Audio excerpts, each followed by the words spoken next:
ભરૂચના જાડેશ્વર સ્થિત BAPS સ્વામિનારાયણ મંદિર નજીક આવેલા ગ્રીનરી રેસ્ટોરન્ટમાં પીરસવામાં આવેલા પનીર ટિક્કામાં માખી જોવા મળ્યાની ઘટનાએ વિવાદ સર્જ્યો છે। પરિવાર સાથે જમવા આવેલા ગ્રાહક અજય રાણાએ આક્ષેપ કર્યો છે કે પનીર ટિક્કા ખાતા સમયે કોળીઓ મોઢામાં મૂકવા જતાં વાનગીમાં માખી નજરે પડી હતી।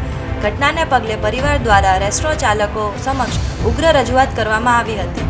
આ ઘટનાના પગલે રેસ્ટોરન્ટની સ્વચ્છતા અને ફૂડ સેફ્ટી અંગે પ્રશ્નો ઊભા થયા છે।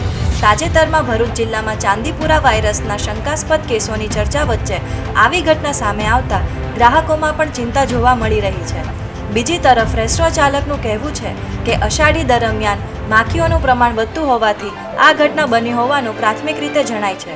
જો કે આ સમગ્ર મામલે સંબંધિત ફૂડ સેફ્ટી વિભાગ દ્વારા તપાસ હાથ ધરવામાં આવશે કે નહીં તે અંગે હજુ કોઈ સત્તાવાર માહિતી સામે આવી નથી।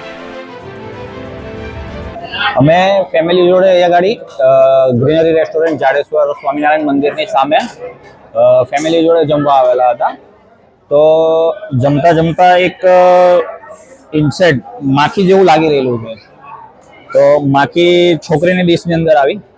હવે આ માખી સપોઝ મોંમાં જતી રહી કે ખાઈ જાય કે કંઈક ફૂડ પોઈઝન થઈ જાય કે કંઈક બીજું કંઈક ના ચાવવાનું થઈ જાય તેની જવાબદારી કોણ લેશે?